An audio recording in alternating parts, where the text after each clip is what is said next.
Well, I said I would make a part 2, no matter how good the first video did, and here I am to follow up on that promise.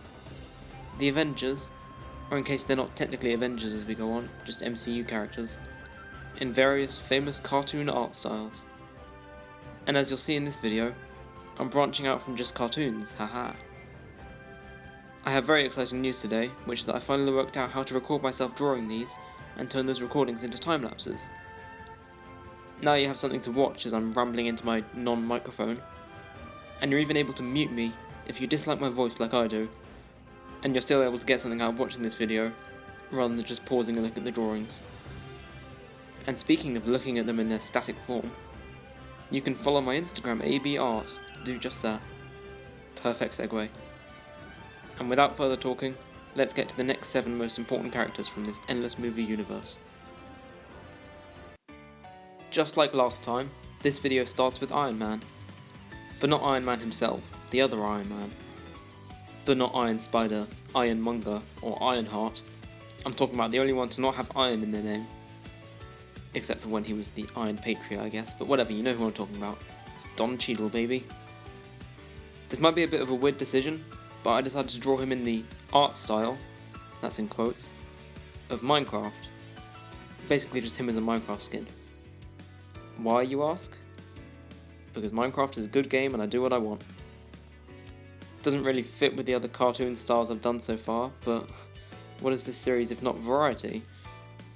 I created this faux Minecraft skin by getting the actual texture map of Steve and drawing the War Machine armor over the top of it, which was a bit hard as I had to make sure the separate parts blend well over the edges, if that makes sense.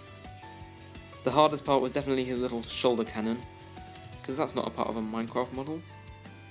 I had to make it from scratch, while making it look like it physically could be a part of the game, even though it's at a weird angle. Didn't come out perfectly, given how dark it is, as it just looks like a random pitch black shape attached to him. But the rest worked out pretty well, I think. Don Cheadle word of the day, suffering. Next up is Falcon in the style of Pokemon, and I decided to do him his outfit from the first 5 episodes of his TV show, before he became Captain America. You know, good for him and all, getting a promotion, but I'd rather create Falcon than just another Cap. I chose this outfit because it's the most comic accurate, and I think the definitive Falcon look before he switched titles. Something I noticed a lot with his Disney Plus shows is they give us great looks for the characters that I think are their definitive comic-inspired outfits, and all the other movies had designs that were slowly building up to them. I've got that feeling for 2 other characters in this same video, but let's not get ahead of ourselves. I'm just stalling for time here, because Falcon took the longest to draw of anyone here, even though it's not like the Pokemon style is incredibly intricate. It was just the many little stripes and belts all over Falcon's outfit that I drew on a separate layer in a different colour, then erased the overlapping lines from the base of his body underneath. The Pokemon style, which I should mention is more based on the video game art and not the anime, uses muted colours and never uses black, so instead I use grey. I hope his black hair doesn't make him look too much like an old man though. I simplified his wings and added 2 little hidden Easter eggs on his belt. Not exactly hidden. I almost drew Redwing as an actual Pokemon companion for him, but I was lazy and tired and wanted to stop. This was pretty hard drawing, honestly, but I think it came out alright.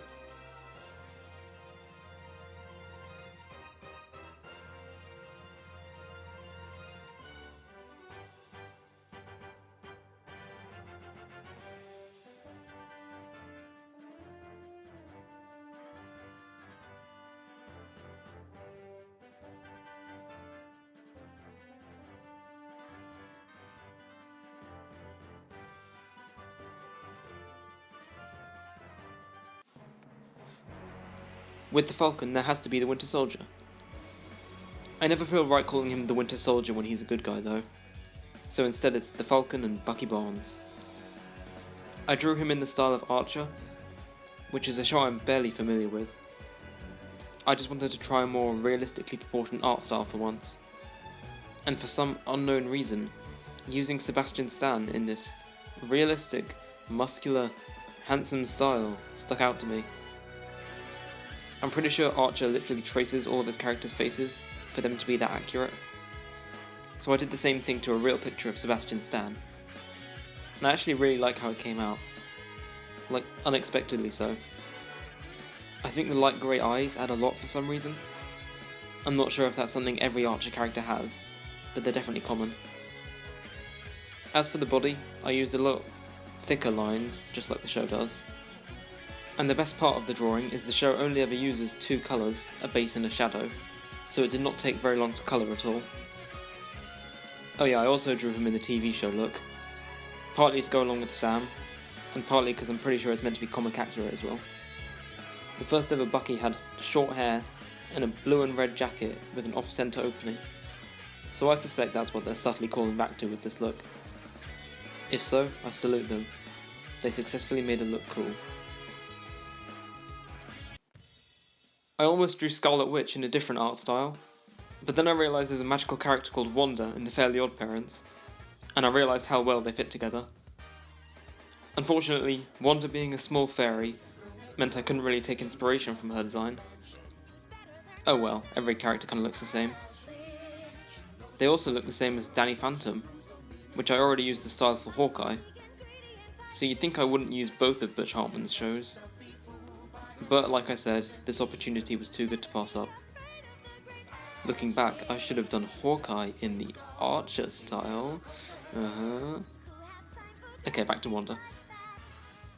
Hey, remember when WandaVision made Wanda the most popular Marvel character in the world? I respect them for that, because no one really cared about Wanda that much before. But now she's officially the Scarlet Witch, she's got the whole outfit with the crown and everything, she's going to be a big part of Doctor Strange too, and Elizabeth Olsen really lucked out with Marvel's decisions. I drew her in the final outfit from WandaVision, like I just said, used the thickest outlines I've used so far, and gave her the trademark sharp corner on her hair that everyone in the Fairly OddParents seems to have. I almost forgot to extend her hair past her arm, but I went back and added it after I stopped recording. I think the Fairly OddParents and the Danny Phantom styles are reasonably different enough for this to be not a repeat, right? And the second character from the first Disney Plus show that I'm talking about second after the second Disney Plus show is Vision. And I chose the South Park style, which is so iconic and distinct I had to do it eventually. A lot of people when they're drawing in the South Park style use the proportions of the kids, which makes sense as they're the main characters and the ones you see the most. But actually, if you're drawing an adult character, you have to use adult proportions. I don't make the rules here. This was my first go at drawing a style without any outlines, but there's really not that much to say about it. I just traced the body of an existing South Park character, because they all look the same and stand in the same pose, copied the eyes exactly, and covered him from head to toe in various shades of teal and pink. I gave him a nose, because that's something the adults in South Park have that the kids don't, which is very confusing and terrifying, that they live their first, 13 years of life without the ability to smell. I'm not sure that's ever explained in the show, but I'm not watching 25 seasons of a mostly irrelevant show to find out. A dead show for a literally dead character, but a very iconic art style had to include. I seem to just be going through all the adult cartoons, because next is Rick and Morty, and the character I chose for it is Doctor Strange. Because Rick is a doctor, like Doctor Strange, I guess? And yeah, you can see how I took a lot of inspiration from Rick for his design, but I tried to make it somewhat different. Look, he doesn't have a unibrow. Huh, I'm original. Well, it's really because the Rick and Morty style doesn't have much to distinguish it besides its thin outlines and the weird lumpy pupils everyone seems to have. I feel like giving Doctor Strange the bags under the eyes and the frown lines made it recognisably Rick and Morty, rather than just a cartoon drawing of him. The show has no shading whatsoever, which took out a whole step of the process of drawing one of these and made me happy. And yeah, there's not that much to say. To be fair, you have to have a very high IQ to understand Doctor Strange, so I can't really give any thoughts on the character, because that's something I don't have. I like how he came out, except for his little orange spell circles on his hands, as I could have made them a bit more dynamic and glowing, but Rick and Morty wouldn't go into that much detail, I think. And finally, if Wanda was the most popular character a year ago, Spider-Man is the most popular and relevant right now. I think so, right? No Way Home is still cool, right? The hype hasn't settled down and we haven't just resorted to calling it fanservice, right? Well, it is fanservice, but the good kind. That's my excuse. The fact that it's Spider-Man and everyone loves Spider-Man made me want to draw him as soon as possible. So sorry, Ant-Man and Black Panther. You didn't quite make it into this video, but I haven't forgotten, don't worry. As for the art style, I really wanted to try the 1930s rubber hose style, that's very well known. Especially because I can just say that it's in the Cuphead style, rather than something as general as rubber hose. Maybe Spidey wasn't the best choice of character for this style, because he can't have the expressive facial expressions and the iconic Pac-Man eyes that everyone in Cuphead has with that stupid mask on. I did reference those Pac-Man eyes, with his mask size to the best of my ability, because I think without them this style would be completely unrecognisable. Yeah, come to think of it, this drawing is the least successful in terms of capturing the original cartoon/game look, but I'm going to put all that blame on the restrictions with Spider-Man's design and none on me. Also, fun fact, I left out the webbing on his chest, because the 1960s Spider-Man cartoon did too. And if animators in the 60s were too lazy to draw those in every frame, I'm certain animators in the 30s would have been too. And there we go, part 2 in the books. I think there's going to be 4 parts to this series, the next video being the remaining main MCU characters, and the final video being the Guardians of the Galaxy. After that I'll be all marvelled out. Or will I? I kind of successfully prophesied these videos not doing very well views-wise in the first video, but that's perfectly fine. It's not like I'm monetizing any of these. I just make these drawings for fun, and I hope anyone gets any kind of kick out of them. Especially now with my time-lapse drawings. I hope you found it the tiniest bit interesting to watch for once. If you did, check out my Instagram for all my drawings as I make them. Avenge that like button, and I'll see you in another 2 months apparently.